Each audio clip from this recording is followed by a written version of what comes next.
Turns out I have a lot more of these that I hadn't done videos for than I realized. I think most of them I wasn't thinking in terms of starting the YouTube channel, so most of them I had just taken pictures of just to give a general idea of what they were, what they consisted of and what I was trying to do. So this is a recycled file folder that I embossed and treated to make it kind of resemble leather. I'm not sure how effective that was, but the patterns you see on it are the embossed patterns. This is just contact paper that I put over it to protect the embossing, and then I use the kit to put a button snap on this one, so it actually closes with a snap, and then just put little eyelets, decorative eyelets on the edge to keep the contact paper in place, because it would not stick to the embossed file folder for probably because of the oil that I treated it with to give it a leather feel.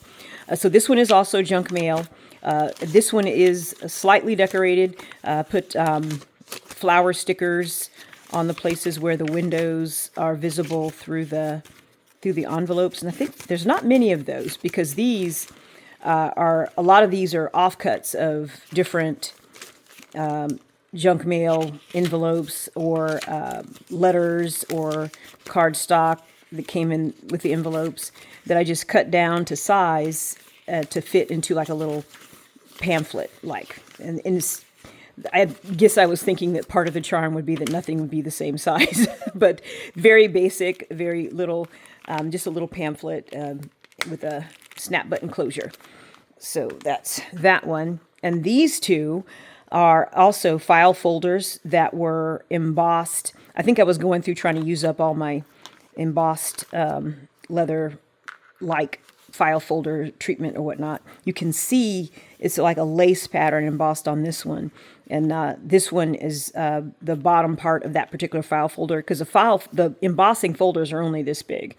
So anytime I use them on the file folders, I get like about 2 or 3 inches at the bottom that doesn't have a pattern on it. So I just happened to cut these at the same time and decided to decorate the edges with washi tape. And I think I glued it down to make sure it stays, because as we have heard, who's listened to any of Treasure Book's videos, that glue that comes on the adhesive tape is not forever. So you have to kind of glue things down. So just a 3-hole pamphlet stitch on this one, 2 signatures, new paper. This is not recycled paper. I'm not sure. I think this is the Daiso copy paper.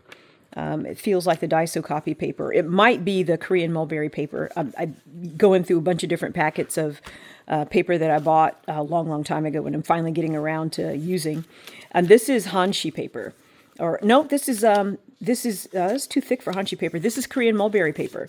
So this is left over from when I was making a different book, and I had to cut it down to size because I wanted to make a smaller book. So I had all these extra cutoffs of the paper of this particular color and whatnot. So I just put them all together in like a little waterfall pattern and did a 3-hole pamphlet stitch and then stitched them together into the little book.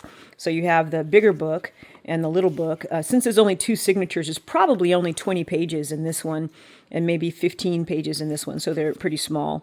And the tie for these, since they kind of come as a set, is basically ribbon, like the plastic ribbon that you usually get on presents and stuff like that. It's that ribbon braided together to make it, well, actually, that's not even. It's that ribbon braided together to make it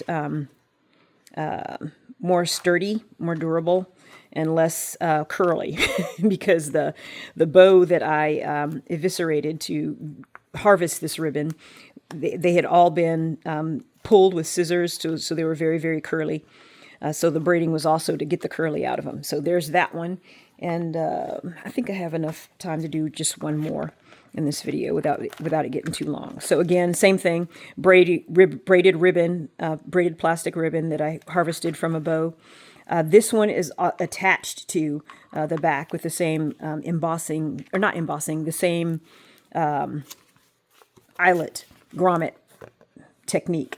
The cover is, again, file folders that I treated to kind of resemble leather, or tried to treat to resemble leather. This is masking tape, dark blue masking tape that I actually sewed onto the edges to give it a little bit more strength and sturdiness. You can see there, I kind of looked away, got distracted while I was sewing the border, so I had to go over and do that one again. The paper in here is harvested from a bunch of different things. Some of it's wrapping paper, some of it's Hanshi paper, and some of it's junk mail. Some of it's the pictures that come in frames when you buy picture frames and whatnot. Some of it's that. So it's a mixture of new paper, recycled or reclaimed paper, and wrapping paper that came in something I got from somewhere. And I think that the grommet has poked through some of the last pages or whatnot. I did not know about that, but yeah. So that is this one, and this one is by itself. It's not in a sheet. It's just one signature 3-hole pamphlet stitch, and so that's all there is to that one. And this one, when you braid it, they get a lot shorter than they originally were. So there was probably enough in this one to do another wrap around, but I'm not going to try to do that at this point. So, okay, so that's those three.